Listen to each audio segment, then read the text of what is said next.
Hi, everybody. It's nice to be here today. Come down to Long Island. I work all over the state, but I always love coming to Long Island. And I was trying to think the other day, the first time I came to Long Island, and that was in 1980. And I was really nervous because it was the first time that I was meeting my wife's family. But it turned out okay, and still love coming to Long Island, and especially because Long Island has the most rare plants in the state, and I'm going to talk about one of those places, the coastal plain ponds and coastal plain pond shores, that has many of those rare plants. So I'll start out by going over what a coastal plain pond is and talking about some of the natural and cultural history and what's in a coastal plain pond and how amazing they are, and then some of the threats too. So coastal plain ponds are located on the coastal plain, of course, and they are natural glacial kettle holes. They're in the outwash plain from the moraines and have fine to coarse sandy soils, and they're usually shallow. 10 meters is pretty deep. They're usually less than 5 meters deep.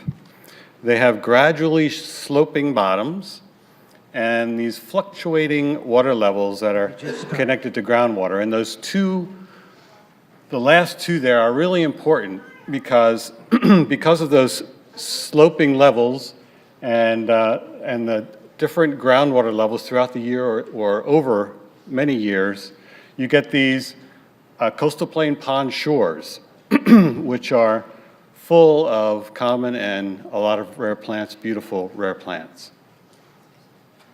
And I'll go into that more, but first, I'd like to take you back through time, in the time tunnel, back to when the glaciers were receding or melting back from Long Island. And let's see if I remember where the pointer is. No, that's not it. Sorry. Okay, this is the bottom one? Okay. Oh, it's that one, okay. So as the glaciers were retreating, these large, it's really pretty dim. There we go.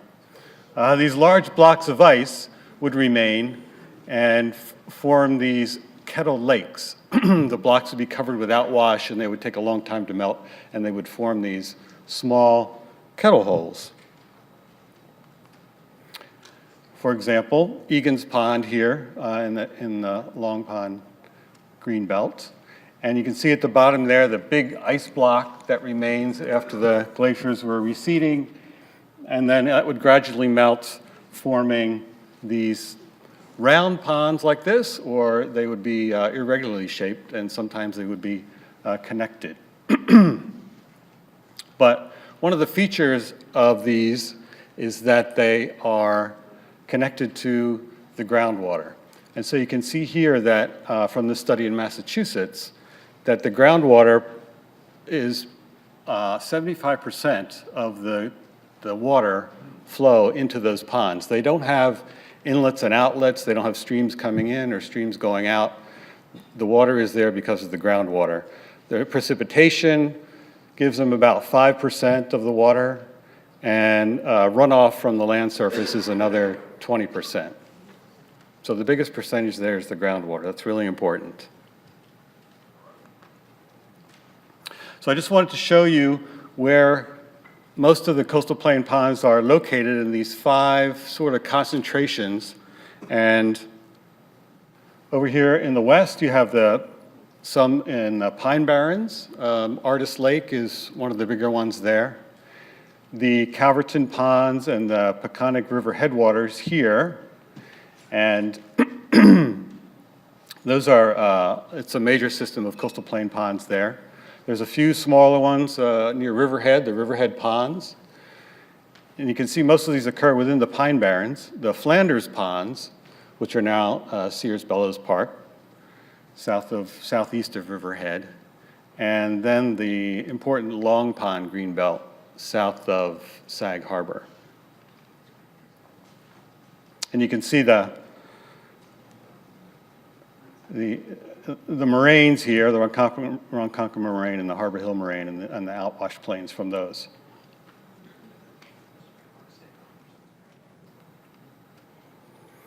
So tracing back the early history, we don't have a lot of information about early Native Americans, what they were doing around these ponds, but this is a great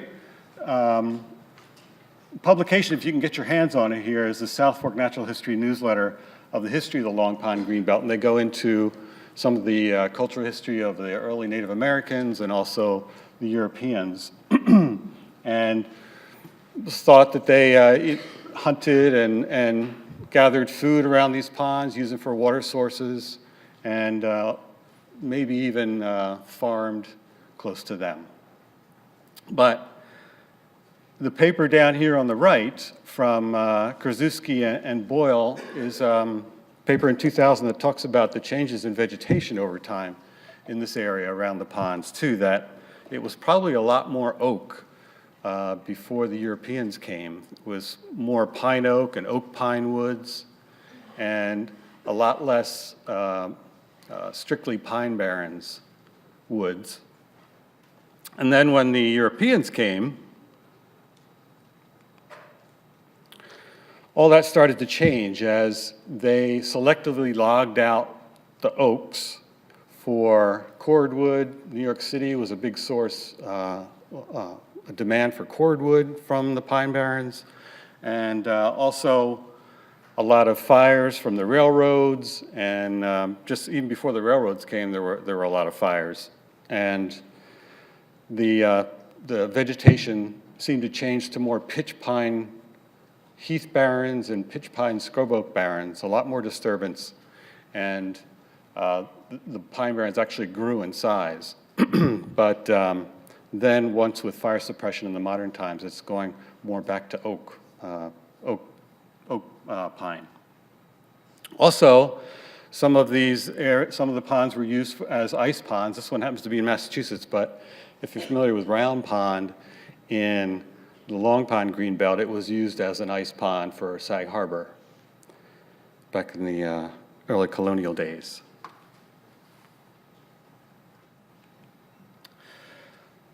So let's look at some of the later maps in the early 1900s. This is a topo map and showing the area around. These are the Peconic River headwaters here, over here, feeding the Peconic River. These are the ponds here. This is what we call the Calverton Ponds here. The big Grumman Airport, Calverton Airport is here. Then we have Deep Pond up here. Long Pond was the old name for Lake Panamoka. And you can see there's not a lot of development around there in 1904. So the forest is still pretty intact. There were roads and things, but not a lot of houses. And if we look closer at this area around Swan Pond, you can see on the topo map they have these,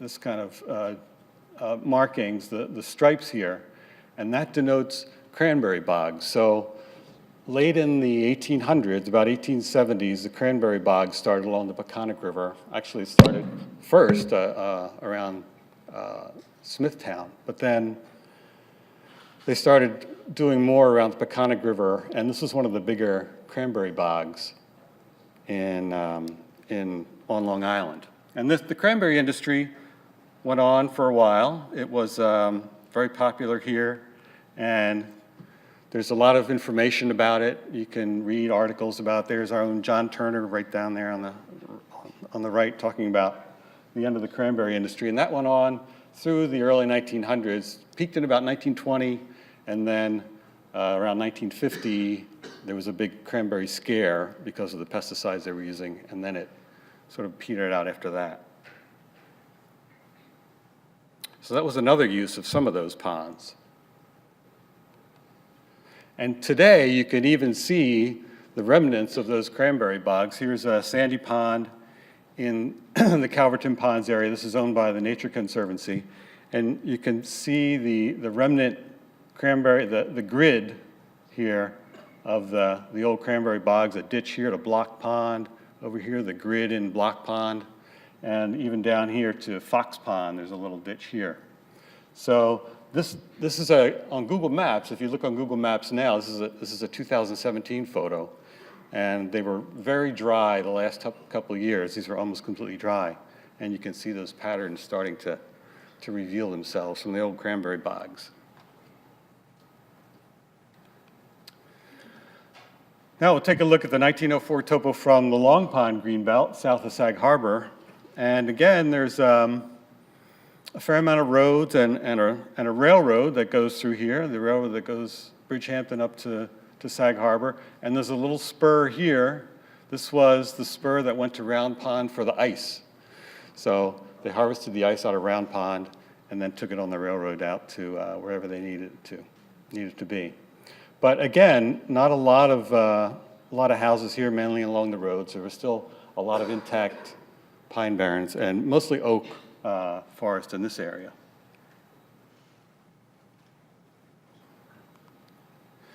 And if we look at some of the more current aerial photographs, you can see the area is still being developed. Here is Long Pond Greenbelt. Here's Long Pond. Here it is over here. This is 2017, this is 1954. So you can see the difference between 54 and 17. A little more housing development, but still, the town of Southampton, Suffolk County, the Nature Conservancy, and private landowners got together, easements and things, and they protected a lot of this land. Some of you may have been involved in all that. And were able to protect a lot of that green space around Long Pond Greenbelt. There's the Friends of Long Pond Greenbelt now that are still working on that. And so fortunately, we still have a lot of these open areas around the Long Pond Greenbelt. Still, this is the old, you can still see the old railroad is a path now through the pine barrens there.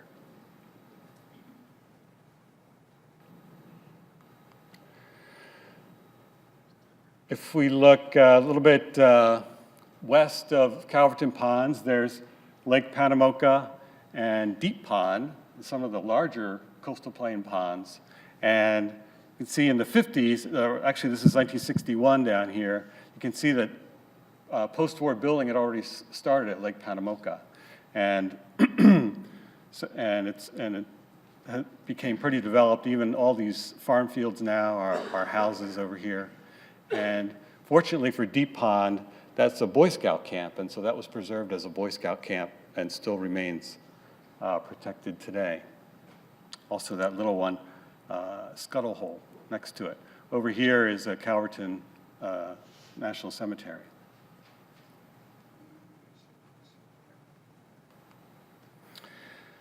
So some of these ponds had development early on, some of them post-war, and some have been protected for a long time. This is the Sears Bellows Park, protected by Suffolk County, and that was a sportsman's club before this, so it was always a woods around there. So it's remained, it was protected I think around 1968 and has remained protected since then. And so it's in really good shape.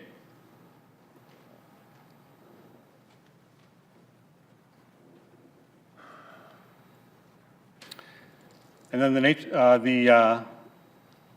the Calverton Ponds area here, here's the airport above here, the Calverton Air Park. And this is the Calverton Ponds here, this string of ponds, like sort of a V-shaped here. And then the bigger Swan Pond over here, which you can see the Cranberry Bogs here well in 1961. And still fairly protected. Again, I think this might have been a sportsman's club too.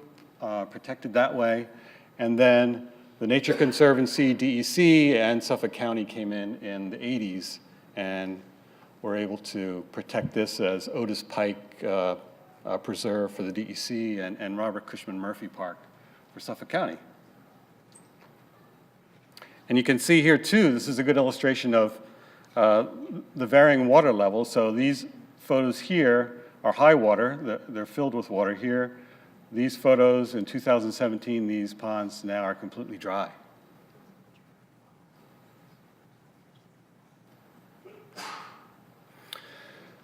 So when those ponds were protected, there was, especially the earlier ones, they were protected for reasons for water supply or natural areas, but not specifically for rare plants. And there wasn't a lot of study about the rare plants of these ponds until the heritage programs came along in the late 70s and 1980s. And this was the New York Natural Heritage Program, started in '83. This is a photograph in 1985 of the program. Back then, now we have about 28 people. But this is Bob Zaremba here, and he was a botanist who was assigned to study the vegetation of the rare plants of Long Island. So he spent 2 years here just going around Long Island areas. And then Steve Clements here, some of you may know, was one of the first botanists for the Heritage Program, and then he moved on to the Brooklyn Botanic Garden. But Steve was making the rare plant list for the state, and then Bob was surveying Long Island, and he was one to really start to pick up how many rare plants that these coastal plain ponds have. They were also doing community work, so natural community work, looking at all the natural communities in the state and figuring out that these coastal plain ponds are really a special, and the coastal plain pond shores are really a special place, and there's not that many of them in the state and even in the country. This is really a globally rare community, extending from Nova Scotia down through Massachusetts. There's many on Cape Cod, and down through New Jersey, and you can maybe consider in the southern Atlantic coastal plain, things like Carolina Bays too as coastal plain ponds. But here's Randall Road Pond North, and you can see the nice pond shore that you have at a lower water level. So they were following some studies that were done in the 30s and 1946, early plant succession and early plant studies of Long Pond, Lake Panamoka, and a deep pond. And seeing that, yeah, this vegetation is kind of special. This really is very interesting, and they started to pick up on this, what's called the zonation in these coastal plain ponds. And here you can see some of that zonation, the sandy part and the water here, and more herbaceous plants there, and I'll talk a little bit about that coming up. So other people that were involved in studying the coastal plain ponds back in the 80s, Eric Lamont from the Long Island Botanical Society and Bob Zaremba did this really important paper of the status of the coastal plain pond shore in New York, and they really described all the species that occur there and all of and what zones there are in these ponds and what plants are in these zones. And then in Massachusetts, Bruce Sorey up here and Julie Lundgren were studying the Massachusetts coastal plain ponds and coming up with the same kind of data. Really rare species, interesting places. Julie did her master's thesis on the zonation of coastal plain ponds, and she works for us now as one of our ecologists for state parks. And then Rebecca Schneider in the lower left did her master's on the hydrologic regime in these ponds and how they affect the seed bank and the vegetative propagules that are left that are covered with water a lot of the year, and then how those things germinate once the water levels go down. She's at Cornell right now.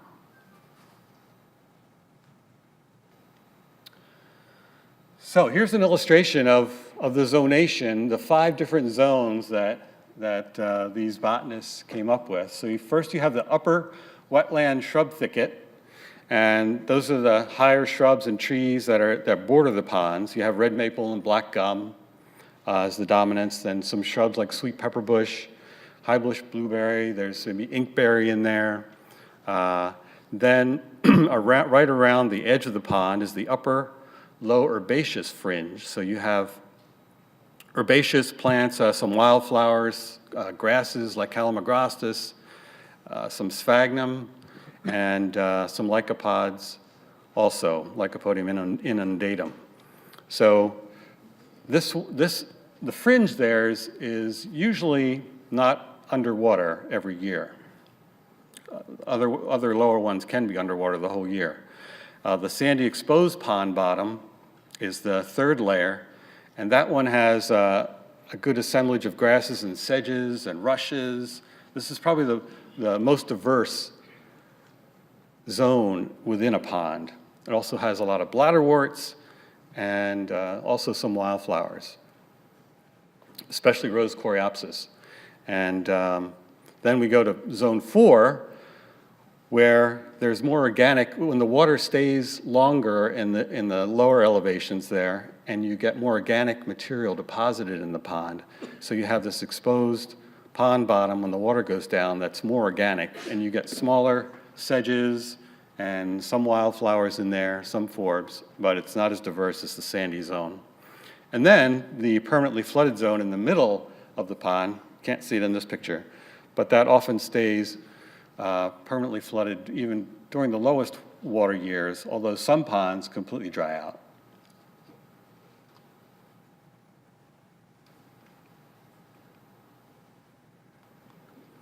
And here's a good example of looking on Google Maps. You can see Sandy Pond here. This is Sandy Pond West. There's 2 sandy ponds close together, so one is east and one is west. And here's the edge of the pond. You can see that sandy zone there all around the pond, and then the organic layer, and then this permanently flooded spot in the middle there. So this was 2017, again, a really low water year. So a lot of these ponds will have water for years at a time. And the water will be like this. The groundwater will be high, and you'll go there for maybe 4, 5, 6 years in a row, and the water will be at this level. And those plants that you saw on the other shorelines are underwater here and waiting as a seed bank or as a vegetative rosettes or a rhizome or other vegetative structure. Sometimes they germinate just from the dead stems, the old stems that are laying down underwater. So this is Linus Pond in Calverton Ponds. And this is a nice fall picture here with some of you can see the black gum turning red along the shoreline there, some red maples. And so the water here is all the way to the edge. Then, this was 2 years ago, in 2016. Remember, we had that big drought in 2016. And here's the pond shore of Linus Pond. You can see the nice organic layer being exposed and being filled in with some sedges there and some rushes that have germinated as the water receded. They're always there. And you can also see here, lurking in the background, is a stand of Phragmites. And we'll talk a little bit about that too. And here's Eric Lamont, a little later in the season, going out in that same area that you saw the organic material. And here, these sedges, this is blunt spike rush, the light brown rush has just taken over that whole area of organic material. And then towards the center, over here, you can see taller rushes where it's a little more wet, and some of the rushes coming out here too.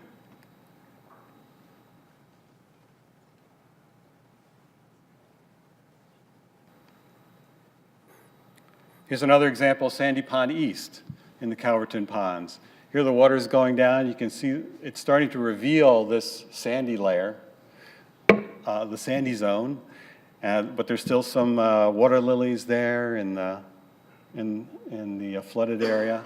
And as the water goes down during the summer or over a few years, that sandy zone will become wider and wider. And so these zones actually move around as the water, they get bigger or smaller as the water recedes or is deeper. And then a little later on, that same area, this is what it looks like as it dried out more. This is robin's spike rush, Eliacos robinsii, just a really nice, almost like a lawn of spike rush there. Beautiful. You can see some more permanent water out towards the middle there. It's the sandy pond east again.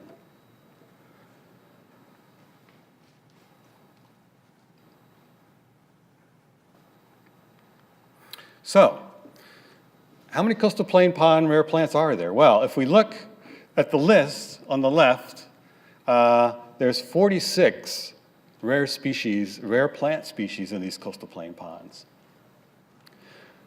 That's the list on the left. 3 of them, there's ones with the asterisk here, Rose coreopsis, Hypericum adpressum, the creeping St. John's wort, and the quillleaf arrowhead are globally rare.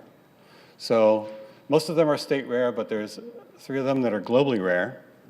And there's 10 of them that are actually restricted to just the ponds. You won't find them anywhere else on Long Island or New York, just these coastal plain ponds. Those are the ones with the R after the name. So these rankings are global ranking and the state ranking. So the lower the number 1, 2, and 3, that's very rare. And the higher the number 4 and 5, they're more common. And 5 are no longer extant at the ponds. These are the ones that have the asterisk next to them. A couple of orchids, that would be nice to find, but those aren't there anymore. Now, comparing this, the number of rare species that are here in these coastal plain ponds with other ecological communities throughout New York, I did a comparison. If you look at how many rare species are in these other communities that have a lot of rare species, you can see pitch pine forest, 38, rich fens around the state, limestone, rich sloping fens, 35, limestone woodlands, 34. The Adirondack alpine area is full of rare species, only 31. Coastal salt marshes down here, 31. Alvar grasslands up near Watertown have 28.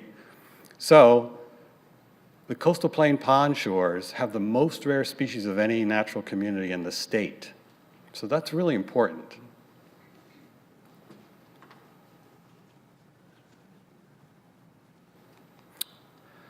But not only that, there's also 12 watch list or rare species, rare plant species on these coastal plain pond shores. So a total of endangered, threatened, and rare, you have that 46 and also 12 more. And a good assortment, too, of rare animals and insects. You have the tiger salamanders, of course, the northern cricket frog. It's not here anymore. It used to be here, upstate, but not here. And these 5 Lepidoptera species that are found on the coastal plain ponds. There's 2 that are the G3, the Hessel's hairstreak, and the pink sallow, 3 of them, excuse me, and the mottled dusty wing are globally rare. And there's the banded sunfish, which occurs in these ponds. They dry out. Where do the banded sunfish go? Well, DEC is going to do some surveys this summer to try and find out.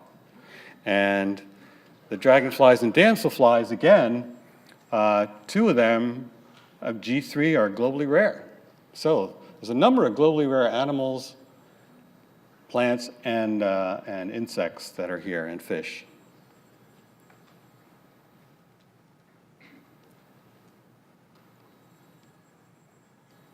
This was one of the prettiest plants here is this Drosera filiformis, the threadleaf sundew, if you ever get a chance to see that. It's really incredible. I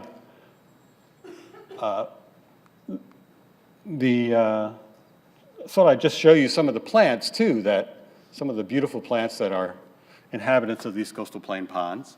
The rose coreopsis, northern pipewort, Virginia meadow beauty. There's 2 hypericums here, the creeping St. John's wort and the coppery St. John's wort. This is globally rare.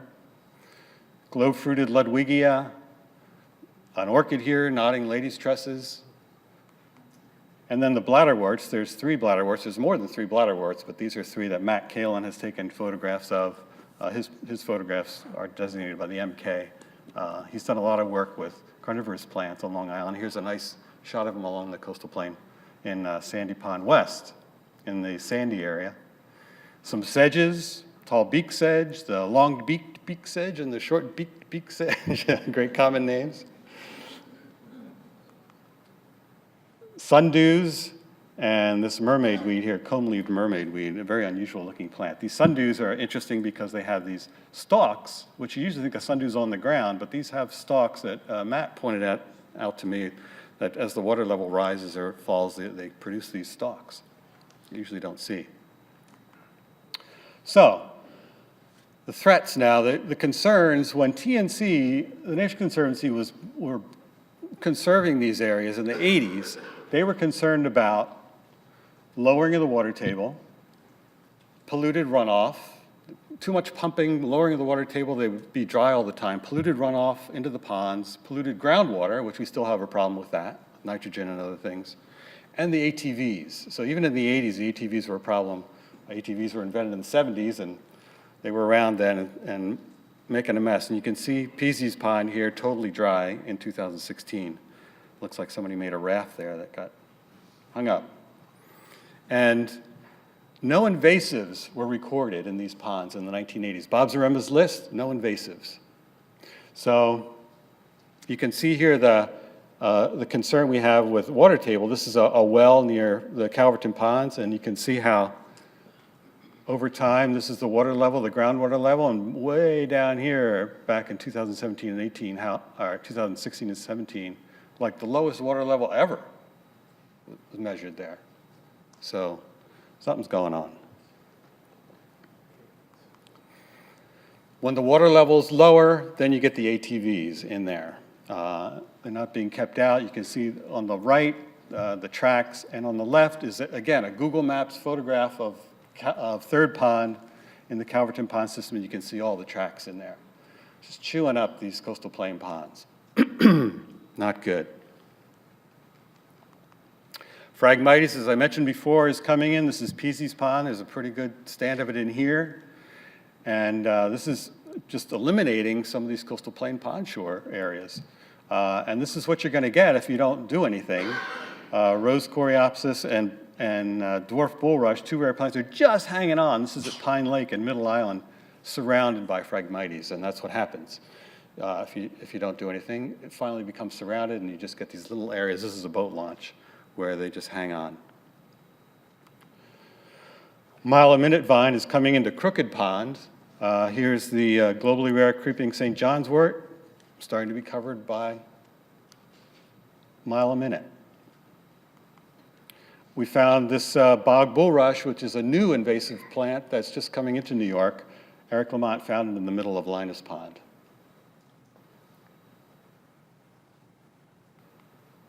So you can see now where there were no invasives before, now 16 of the 30 ponds have some invasive that is mapped on it through IMAP invasives.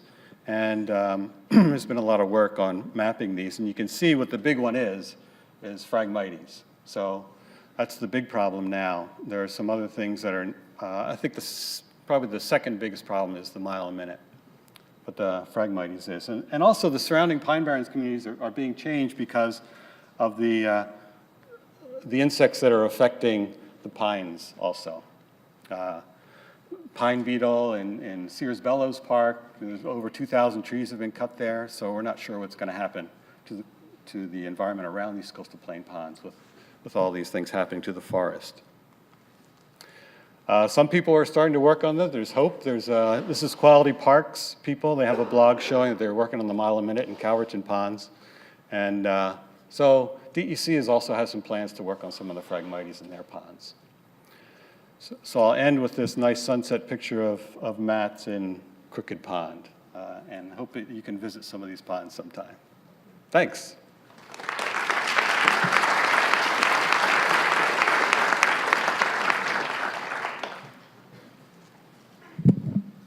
Got a minute or two for questions?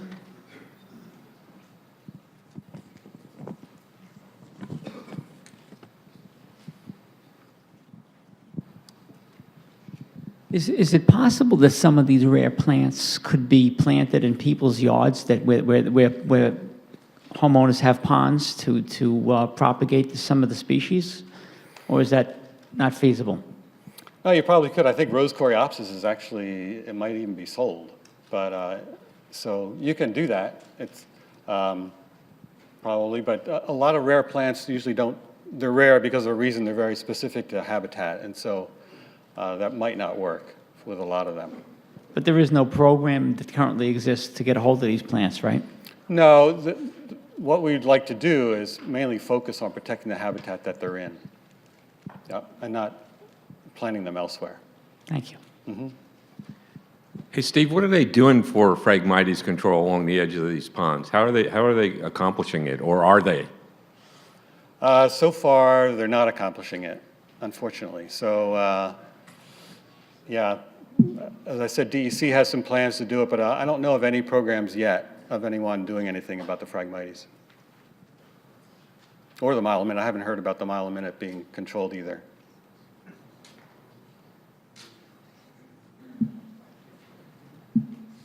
All right. Thank you. Steve, thanks.